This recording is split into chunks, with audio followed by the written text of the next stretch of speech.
All right. It is now my pleasure to bring on my next guest, someone known as the one man gang, at least at one point in his career. It's none other than former 15-year Pro Bowler, Lorenzo Alexander. Lorenzo, how are you doing today, man? I'm doing pretty good, brother. Just enjoying life. Yeah, one man gang. Yeah, I don't get called that too often these days, but that was definitely one of the highlights of my career, earning that nickname from my man Fred Smoot and Sean Springs back in the day, just from grinding and trying to make a way for myself in this league. And that is exactly what I want to talk to you about. But before we do, so now it's been a little over a year now since you last put on the pads. How does the body feel? Right. How do you feel? Is the mind right? Yeah, the body's doing pretty good. Obviously, anytime you get away from having your body in a traumatic state, and that's pretty much what it's in when you're playing NFL football, week in and week out, collision after collision, high impact. I am definitely not missing the game. I think a lot of people, think that you're going to miss it, but I think the way I left the game on my own accord, because the Bills still wanted me to play, I still had the ability to play, but it was time for me to kind of walk away and transition in my life and spend more time with my family and kids. And because of that, mentally, I've been good as well. As far as not, I really haven't missed the game. I miss the people. I miss the process, but I don't actually miss going out there trying to run into folks and trying to dominate somebody mentally and physically for 60 minutes. I did it for quite a long time, including high school and college. And it was time for me to get away from the game. My body had been telling me, my family, and I think also God had been opening up some other doors for me to move into. And it's really been a blessing in a lot of ways. And even doing it with the COVID hitting, I think helped me out a lot from just kind of stripping everything away because you couldn't do a lot of things, especially early on in the process. Got to really get to know my kids and my wife more intimately. And I say that because I think a lot of us get so busy, we're all over the place, and that you don't really know who's living in your house. And so that was a really good process for me to retire and then really have 4 or 5 months where the whole country was shut down and spending time at home with the kids, trying to be a teacher, doing creative things with my wife as far as dates in the backyard. Overall, this last year and a half has been really fruitful, and it's put me in a place to where I have a lot of things kind of overlapping that align well for what I want to do in life as I move on. That's awesome. And I think what you said about having it be on your terms, your mindset was that you're going to do this. And that has to help anyone cope with change, that you're doing it your way. But like you've had all this time, you're feeling better, obviously, because you're not getting in a car accident every weekend.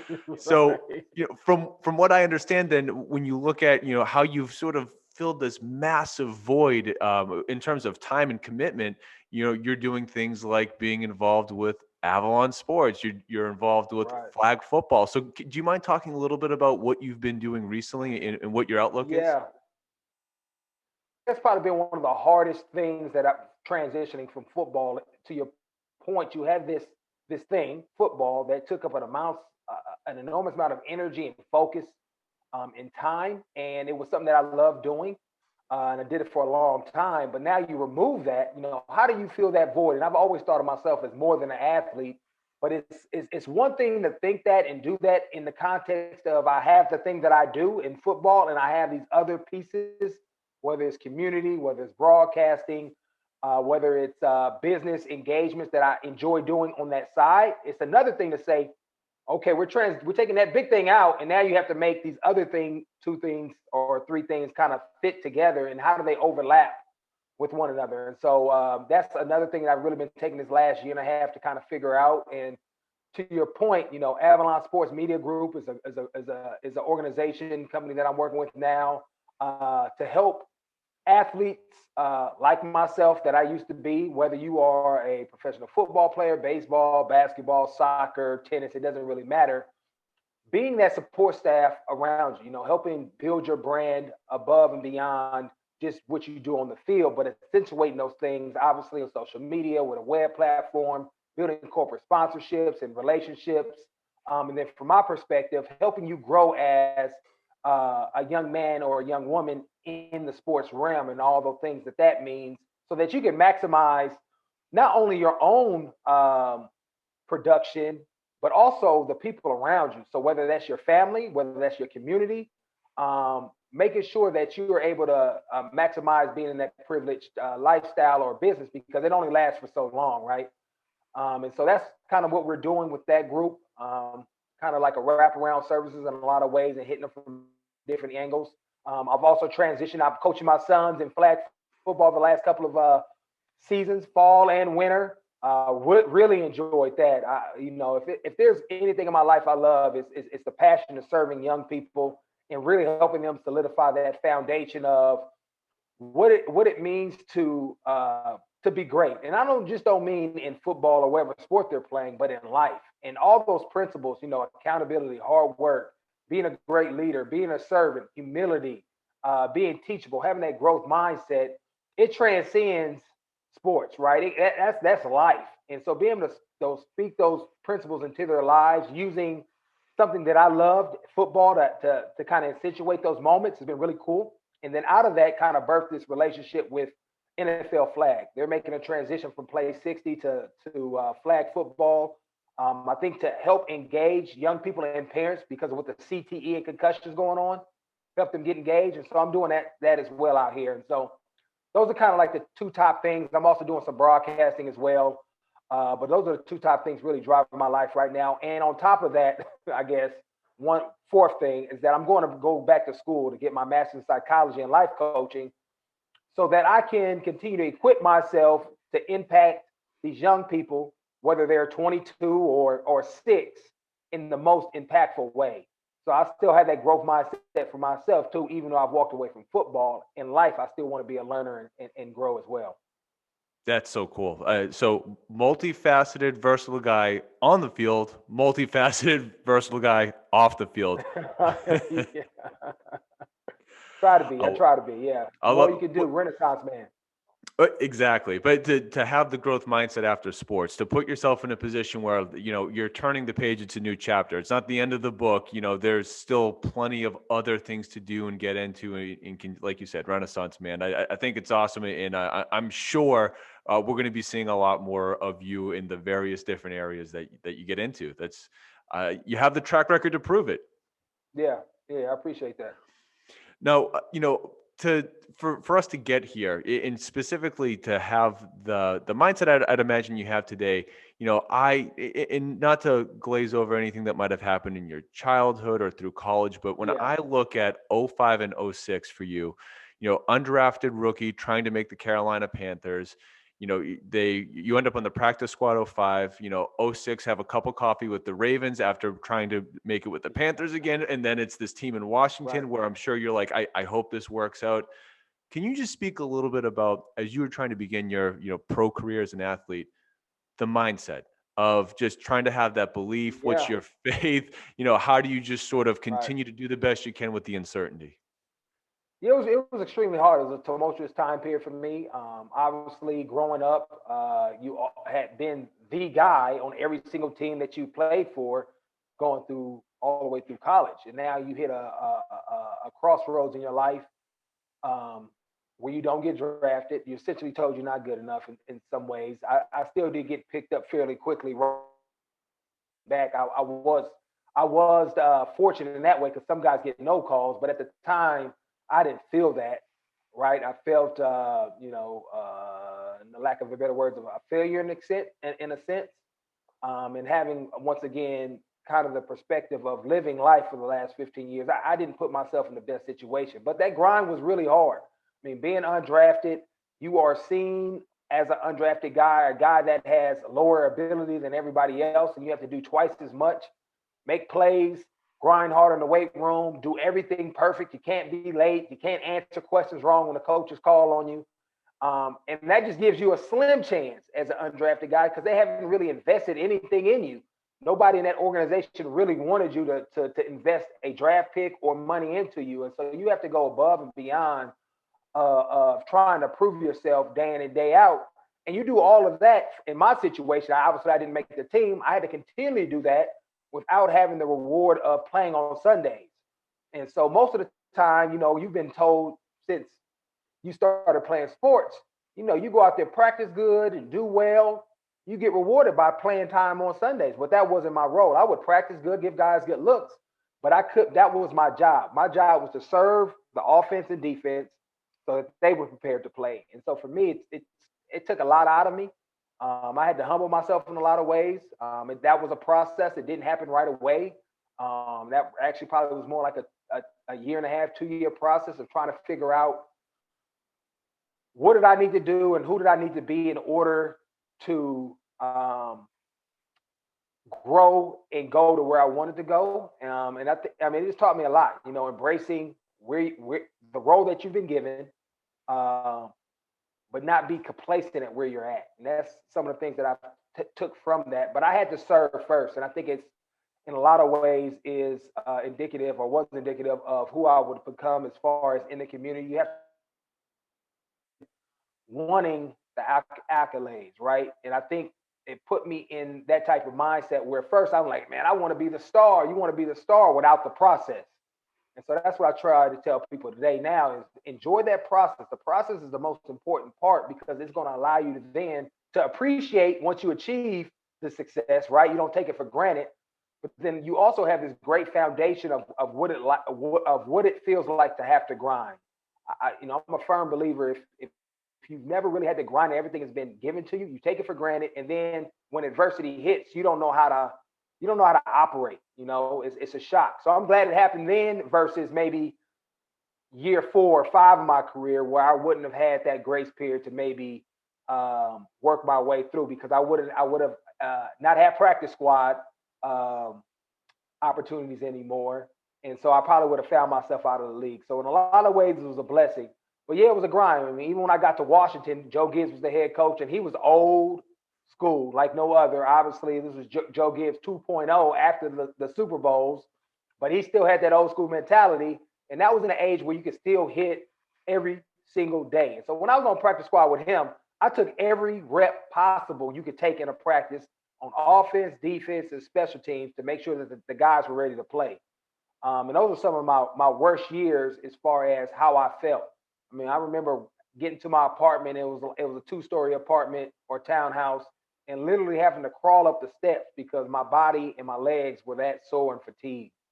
But I never forgot it, and that was the thing that just really prepared me, and I think prepared me in a lot of ways just to handle that grind of NFL life, and that's why I was able to sustain a 15-year career, especially when the rules of health and safety changed, because I was literally forged in fire. People say that, but I actually lived it with Joe Gibbs in 2006.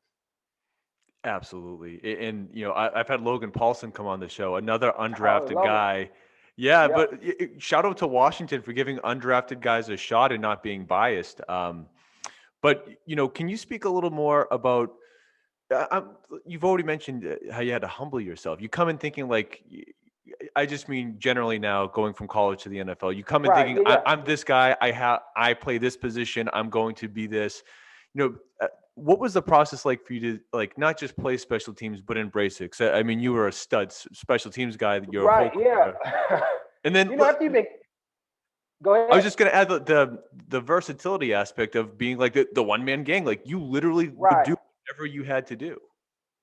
Yeah. And in high school, I went to a small Catholic high school. And we were a really good football team. We had 25 guys, 16 of us could really play, and I had to play multiple facets of the ball back then. But obviously, to do it on the NFL is another thing. But I at least had some type of foundation and something to kind of lean on. But I think it really was birthed out of those practice squad years when I had to give every single rep, and they saw how well I was able to flow from offensive line to defensive line. Um, Special teams, give a good look, understand the principles. And yeah, I was bigger then, but I still was pretty athletic. And they was able to see that, okay, this guy can probably do a couple of different things. And I also remember um, going in a Danny Smith office or having to walk by because the team meeting room, the way we could walk to the D line room, you actually had to pass his office every day. And that's for people who don't know, that was the special teams coach. And he might have been there from like '03 to 2012, something like that. And one of the best guys in the league is with Pittsburgh right now. I would ask him every time, hey, can I get on these special teams? Hey, can I get on these special teams? I would show up to every meeting, punt, kickoff return, um, punt return. And this is when I was a D tackle. I was 300, 315 pounds. And you don't see nobody that big normally on special teams running down or on, especially not on punt or punt return. That was normally a guy that size was playing in the wedge back then on kickoff return. But I didn't care. I sat through all the meetings. I got all the information. I'm asking him all the time, begging him, can I get on it? Because I knew that I had to create this niche of this utility guy, because the more you could do, the better. And maybe I wasn't going to be the big star player, but I had a role that I had carved out for myself. And I knew special teams was going to give me that. Because he used to always say, you think London Fletcher, you linebacker, you think London Fletcher's going to come out of the game? You think Santana Moss is going to come out of the game? No. No, so how you think you don't get on the field? And so I was like, man, he right. Them cats ain't coming out. And where I'm at, I'm definitely not vying for nobody of that statue's spot. So let me make my own spot and go out here and showcase. He's trying to find guys that want it.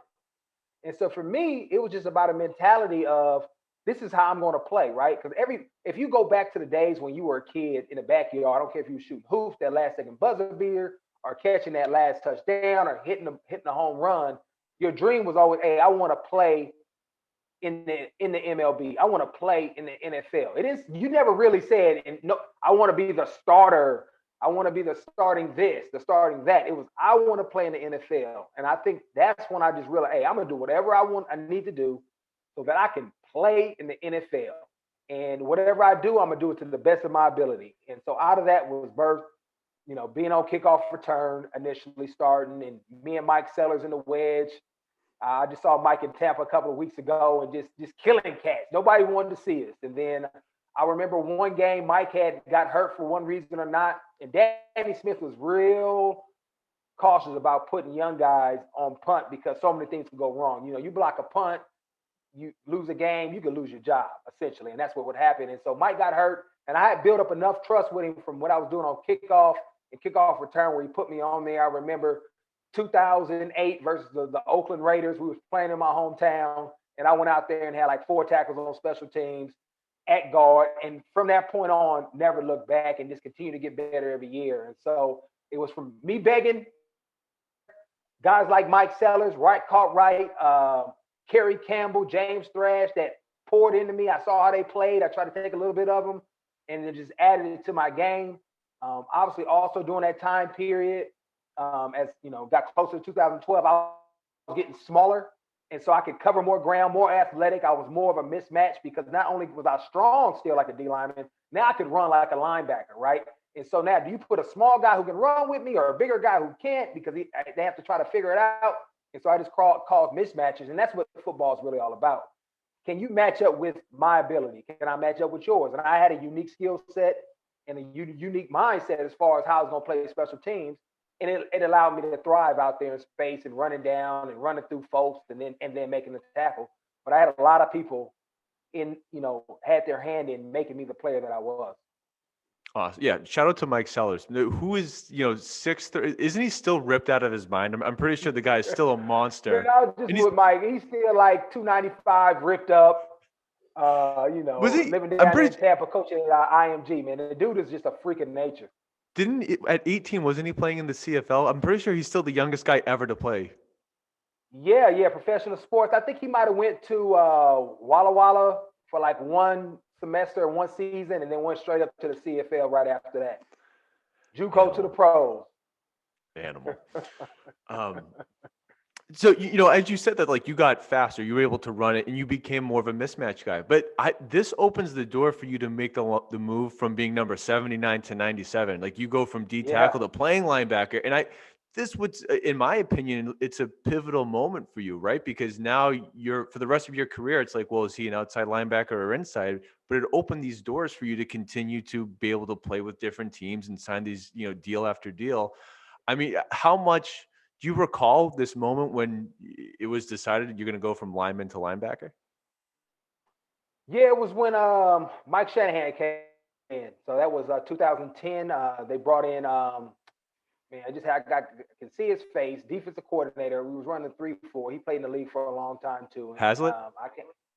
Jim Hazlitt. There we go. Came in. And they saw what I was able to do on special teams, covering kicks and punts at a bigger body. I think I still was like 275 then. and it's like, hey man, we want to move you to outside linebacker. Like, cool, whatever you need from me, I'm up for it. And so that's where that natural transition came. But it was watching me on tape, seeing how I can move, and just knew I'd be a natural fit. Obviously, Pittsburgh traditionally have bigger linebackers anyway, 3-4, especially back then in that era of football. I was the perfect piece to transition. And standing up, that took a while to kind of get, because now you're playing in more space. It's different. It's different when you have to get a guy off and then track a guy in a straight line and try to figure out something versus, okay, I got to make some reads. I got to drop. I got to potentially cover a guy for an extended period of time. That was a harder transition. I see more because my eyes aren't trained to play at the line of scrimmage. And so I had to go through some progression and learn. Obviously, I was thankful I had London to kind of really help me as far as technique, eye placement, and things of that nature. And then we got Brian Arakpo. I think Kerrigan eventually came too. And then just learning from those guys how to stand up and play, because having your hand in the dirt and standing up, I mean, it's just a world of difference. You can have the same alignment, the same technique, essentially, and responsibilities, but it just feels so much more different. But obviously, I had great coaching, great teammates, and was able to incrementally get better every single day to become the player that I would eventually become. Getting a Pro Bowl berth at playing, outside backer. Exactly. And that's exactly where I wanted to take this is who hits their peak at year 12, 13, in the league. But by the time you get to Buffalo, you're playing Yeah. your best ball. You make it to the Pro Bowl as a linebacker. I mean, how that incremental process, I mean, you finally live out the dream that you came into the league with, so many Yeah. years prior. Yeah, and it's all about being patient because you never know when it's going to be, and I think being resilient and being committed to who you are and what you do, and the opportunities will come. For me, I think, and I'm not the only guy. It's a lot of guys that really never get the type of opportunity for whatever reason. They get drafted low, or kind of put in the box early in their careers what type of guy they are, and never really get a real opportunity. And even going to Buffalo, they didn't bring me in to be the starting outside backer. There was a potential, Rex Ryan said, but they had Manny Lawson, and then they had another guy, IK. I can't think of his last name, but IK. He ended up tearing his ACL, and I think the way I played, they felt comfortable letting Manny Lawson go. And so here I go, and I'm thrusted into the starting role. Well, now I'm getting all the reps, first, second, and third down. It wasn't like when I was in Washington. Hey, Rack, I'll get first, second down. Here come Rack on third down when it's time to rush the passer, and he gets a sack, right? And that's just, and I'm not mad at Rack. That's just how it works, right? As far as who you are and what your role is. But now my role was to get first, second, and third down. And so now I had opportunity to eat and set guys up for the entire game and have opportunities that I had never had before. And so that's why, and you culminate that with me taking care of my body and doing all those other things to make sure that I was available to play. But that's all I really ever needed, was just an opportunity to start and play, and for an entire season. And I was doing that on top of covering punts, covering kickoffs, and doing punt returns. And so I really, I appreciate 2013's Pro Bowl as a special teamer. I think that did in 2012, having 12 and a half sacks and covering kickoffs and doing all the special team stuff. It's really unheard of. I think the only other player who's ever done it, and he's obviously a future Hall of Famer in my mind, is James Harrison. And I think he might even won Defensive Player of the Year when he did it. So not too many guys are covering kicks and then playing, a positional as a starter for 16 weeks, let alone for 1 week. So that's probably the most I'll take from that, because I was able to do that and get 12 and a half sacks and be still one of the dominant special teams players in the league in 2016. Should have been a Patriot. Should have been playing in New England, man. You fit the bill to a yeah, T. and it's real cool because you see Tom Brady. I got to speak to him, and a lot of respect for my game. Belichick has said very similar things as far as having respect for my game. And it was times I was close. It was just so hard for me, after playing in Buffalo, to think, do I want to go be a Patriot? Go up there. Yeah, I may win a ring, but they're the Patriots. Being a Bills fan, being a Bills Mafia member, I don't know if I could ever have done it. Yeah, once you're inducted into the mafia, there's no real going back after that. Yeah. Uh, but you know what? Looking at your career though, the lost year, and I say this with all due respect to Raiders fans out there, is you went into the black hole and you came out and your career went on. That is where I've seen careers go to die, and you Yeah. somehow used it as a stepping stone to get better. So that's Yeah, a well, that's my landmine of. hometown. I went back home to play, so it was all good for me. I really enjoyed it, and I had some really good friendships that I still have today. I mean, Marcel Reese, who actually is like Mark Davis' second-hand man now, working in their organization. Really good Oh, I brother. didn't know that. And then Brad Seeley, another great special teams coach. And so that year, I was just playing special teams. I had just came off my list. Frank was fully back to who I was, and I learned a ton from him of just how to block and different concepts. And so I actually grew as a football player during that year. I didn't really enjoy everything because of the way I got there after being cut, and I didn't really have a chance to really forge relationships with the defense, so I could play more defense. But Brad Sibley really loved him. And then, at the end when I left, they did come up to me, the head coach. Man, we should have played you more, man. You were pretty good. Like, yeah, I tried to tell you guys, I ended up playing like a couple of games at the end of the season, and they saw what I could do. So, but for me, it was good. Ended up in Buffalo, and the rest is history. But I did have a very fruitful time spending time at home with my mom, getting to see her because I hadn't seen her because I primarily played on the East Coast, and then really learning from Brad Seeley and the relationship that forged from Derek Carr, Marcel Reese. I think Roy Halou was there with who I played with in Washington. Just a lot of good people and growing off the field just as much as I did on. Yeah, and obviously I was kidding about the Oakland Yeah, Raiders, yeah, yeah, but yeah, yeah. I know. uh, yeah, it's just, can you speak like for year 10 and you're picking up tips on blocking, like the nuances of football seem so endless. Do you mind just talking a little bit about just goal setting and particularly like how you stayed healthy and mentally sharp through just year after year, the grind that can Yeah. wear you down in so many different ways? Well, a couple of things you mentioned there. So, I mean, I've learned that no matter what situation I walk into, whoever I'm around, whether it's players younger than me or older, coaches that may be at later in my career, younger than me or older, or first getting into the league, there are things that I can pick up from them and implement to make me a better football player. Maybe not everything, maybe some of the stuff it doesn't make sense, but there are normally at least one thing I can take. And so I'm always looking for that. Luckily for me, Brad Silly's been in the game forever, going back to the Cleveland Browns, the Patriots, and just has done a lot of great things in the league. And so just learning little things about where to set up so that your block is optimal, where a guy has to run either through you to make the play, or he runs around you and he's not going to make it. It makes your job easier. How to hold up, maybe using a different technique.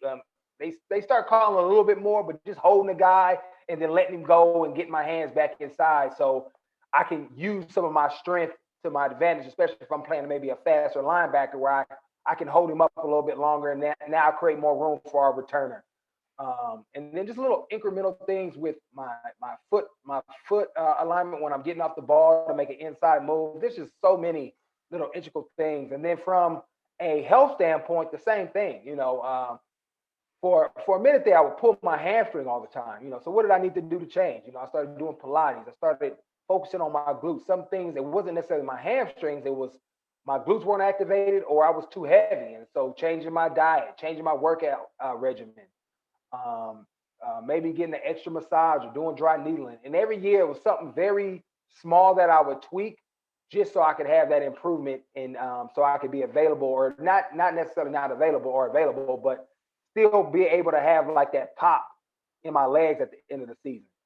For example, towards the my last couple of years in the league, I started doing this Saturday workout, which most guys don't want to work out. Who wants to work out the day before a game? But this workout was geared towards get your central nervous system going. And that's a lot of things as you get older that goes first, as far as that quick twitch, especially later in the year. So I just did this workout with Will Greenberg, who was one of our strength staff members.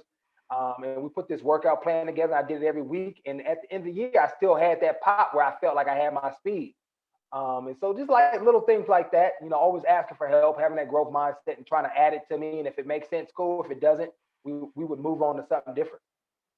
Man, it seems like you have this incredible balance of your ego where like you have it in that you always want to do better. You're a pro athlete and you accomplish all these things, but at the same time, you have no ego when it comes to like I need to learn from everyone that's around me because everyone knows something that I don't. I mean, how did you sort of walk that fine line of being confident but not overconfident? I mean, it was forced on me. Humble pie. I mean, getting drafted and being cut. I mean, if that's not enough, I mean, I don't know So the what is, right? '05, the stage is just set in '05 for everything. Yeah, I mean, it did. Even when I left Washington, I wanted to come back to Washington. They said, "Nah, we want to go a different way." So my mind that was, even though I got a deal in Arizona, it was still like, "Hey, man, we don't want you. You're not good enough." So I mean, I was always humbled in some sort of fashion. I can even remember even playing like in practice, or you get to a point where you feel ego, or you say, "Man, that dude ain't good," and then it always happened like this. I would say, "Oh, somebody ain't good," and then either later in that practice or the next day, they would do me up, run me over, or catch something on me, and I'd be like, "Man, what am I? I'm not going to even put that out because I truly believe that your mindset sets you up can set you up for failure just as much as it can set you up for success, right? And so I am intentional about when I'm relating with people, making sure that I'm never looking down on them or my nose down because that's what I felt people were doing to me when I was in that same position of trying to come up and make it. And so I'm always trying to make sure that I respect every single person because knowledge and wisdom and impact can come from anybody, regardless of their age or their success. Now, you talk about me, you competing. Hey, I got a lot of confidence in what I've done because I've done these other things to prepare me. And so it's just different. I think you can be ultra confident and have and have uber almost confidence where it feels like it's arrogant. But when I'm relating with you in a non-competitive atmosphere, I don't allow that to dictate how I'm going to treat you as a person. And so that I think is where some people may get lost, where I'm great over here and everywhere else I'm great too. And I'm gonna treat you like you're not good over here. I mean, that doesn't make sense. And that's ultimately, I think, the downfall of a lot of athletes. They think because they've mastered the area of football, which is a very small part of their life, that they're necessarily great everywhere else. And that's something that I've been fortunate enough to avoid just because I've had great mentors to show me otherwise in a better way of living your life and going about how you treat people. Awesome. Very well said. As we get towards wrapping it up here, I just wanted to turn the focus a little bit to some of the coaches you've had. Just with how Sean McDermott has turned around Buffalo, the litany of coaches that you saw in Washington, that's like only a small fraction of them. But when you think of positional coaches, head coaches, even coordinators, did you see trends, specific traits that the best coaches would have? Yeah, When it comes down to it, right. what's sort of that, recipe for success? Everybody is they're who they are, and so you have to play to that. And I think everybody that was confident in who they were as a coach, as far as whether they were a tough guy or more laid back, they weren't trying to be somebody they weren't. I thought was always pretty consistent throughout. Um, and if any time when somebody wasn't trying to be that, like for example, and I like Jim Zorn, but he was trying to be something he wasn't at times, like a disciplinarian.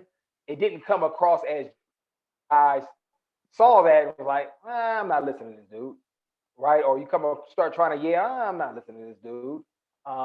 But when I saw people who were genuine and who they were as people, also as coaches, kind of walk that line, whatever it was, whether it was being a jerk all the time, that's who they were. All right, I know what I'm gonna expect. If it was somebody that was always positive, you knew what to expect. If it was somebody that was more soft spoken and laid back, okay, I knew who that was. That I because then I know what I was getting. I know who you were, and I knew you wasn't. I knew you was genuine to whoever you were being. Number two, it was always adapting their system or coaching techniques to their athletes and their abilities, and not trying to force somebody to be somebody they're not as a player. And it's because it's much more easier for me to go this way, or hey, let's instead of you running, I don't know, an out route at 7 yards, you can do it at 6, right? Because you're gonna do a little something different to get open, but it still works, even though it's a yard shorter. That's just to kind of give a real bland example because I can't think of nothing better. So I thought those guys that were genuine to themselves and always critiqued or curtailed their scheme and coaching to their players as far as things that can be changed. I'm not talking about uh, non-negotiables like work ethic and running to the ball, things that were schematically based on somebody's talent and ability. If they curtail those things to their athletes, the team traditionally had success. And then lastly, holding everybody to that same standard, regardless of who they were, whether they were Hall of Famer like Larry Fitzgerald or they were, 2005 Lorenzo Alexander. Uh, you had the same standard as far as the way we're going to come in here and work, the way we're going to compete and do our job as professionals. And if you can keep that standard, keep and be flexible in your scheme, and then be true to who you were, those coaches always had control of the room and always got the most out of their players. Awesome. Great insights. Well, man, to wrap this up, I got this little thing called the Gauntlet. I just got a couple quick hitter questions that I need your knee jerk answer on. Starting with, what is most important? Is it having the number one offense or the number one defense? Number one defense, easy. All right. You're running your defense. What's the base? 3-4 or 4-3? It depends on my personnel, but I naturally like 3-4 better. All right. Well, then what's most important? Is it the players or is it the scheme? Players. Everything that you had just said led to that answers, but I had to ask anyway. All right. So one thing that maybe is a little bit harder, when you think back, do you have a favorite football memory? Ooh, individual memory. They all happen in Buffalo. Well, I mean, Washington with some good ones too, but individual memory was 2016, 12 and a half sacks, special teams balling out, and then was Pro Bowl MVP. Team wise, two of them stick out.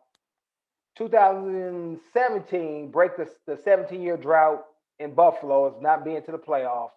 And then 2012, which is RG3's rookie year, winning 7 straight to get into the playoffs. Man, Sean Taylor's year too, when he passed away, we had to win out to get in as well. So I mean, there's a ton, but those are probably the top ones. Sure. No, I mean, I can only imagine what it must have been like playing Washington at that time. Yeah.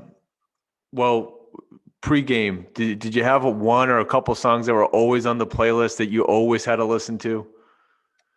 Yeah, and I don't know if you would know any of them, but oh man, I got so many songs that I listen to all the time. It's the song by Black Knight, and it's called "Wins" and No Plan B. So you have to Google him, and his new name is Braden P. But it's Black. I think that album might be Black Knight. So "Wins" and Braden P. And he's from the Bay Area, kind of Sacramento area, and it's I'm in the like gospel Christian positive music. I grew up on obviously hip hop, but just where that has trended, it's just I can't get into that anymore. But this stuff right here, just speaking truth to power in a real positive way. Really, really love like Lecrae and Dominio, but Braden P was always on there. No win or wins and no plan B. Got me going every day. All right, I'm gonna have to check it out. Well, man, the Yeah. last one that we need to end on, it's the most important one. Given everything that we just talked about, everything you've accomplished, what's the best piece of advice that you'd give? Oh wow! And we really didn't even talk about this, but for me, is having an identity in Christ and knowing who you are based on what our Creator has made you to be. For me, growing up in the inner city, not having my dad in my life, had my uncle, but allowing society to tell me who I should be, definitely set me back. But once I found Christ in a relationship with Him and understanding who I've been made to be, and having a spirit and I don't have to live in a fearful state of mind because I have Him residing inside of me, has made an immense difference in how I live my life, how I relate to people, and how I deal with adversity when it comes my way. And so that would be the number one piece of advice: is find your identity in Christ. Yeah, and I, did not mean to purposely skip over that, but I just thought Oh that no, in no, it's good. in '05, was that a big part of you trying to stick with it and see if this football thing was going to work out? Was that a testament of your faith in any way, or did you lean on? Well, at that time, I wasn't a follower of Christ. I mean, I believe in God, but I wasn't a follower. I didn't get saved until the passing of Sean Taylor. So that made me look inward as far as who I was and what I had attached my life to and my identity to. And so I didn't deal with adversity in 2005 very well. But after that, after I had adversity, especially in my life or my career, the way I looked at it was through the lens of what is God trying to show me? How is He trying to make me better? And then what does He have for me in this moment? And but it was after Sean Taylor passing when I got saved in 2008, and James Thrash, Ronaldo Wynn, Antoine Brandelaire were definitely mentors in that aspect of helping me become a Christian and then just a better person overall. Wow, I had no idea. That's powerful. Well, man, just to wrap things up, where can everyone follow you on social media? Yeah, you can check me out on Instagram, Lorenzo underscore John. John is my middle name, for those who don't know. I'm on Twitter at One Man Gang 97. And then you can also check out my foundation's page, lorenzoalexander.org, doing a ton of good stuff. Um, we're doing some stuff out here in South Phoenix, working, trying to get a youth center, doing a virtual entrepreneur workshop, civic engagement, trying to teach kids how to use their voice, especially as they own their own businesses or go off into the workforce, as far as how do you approach your local or federal government to really create real change and positive change in a constructive way. And then we're going to have some several youth camps going on as well. So LorenzoAlexander.org if you want to get involved. If you're in the Phoenix area, I still do stuff in Buffalo as well as Oakland, but always looking for collaborations and synergy. So if you're doing something and it works and fits, maybe we can come together to do something great together. Very cool. I'll make sure that all of it is on when we post this, that all that's available for everyone to click on. Lorenzo, thank you so much for taking the time. I really appreciate it. All right, Stephen, appreciate you too, brother.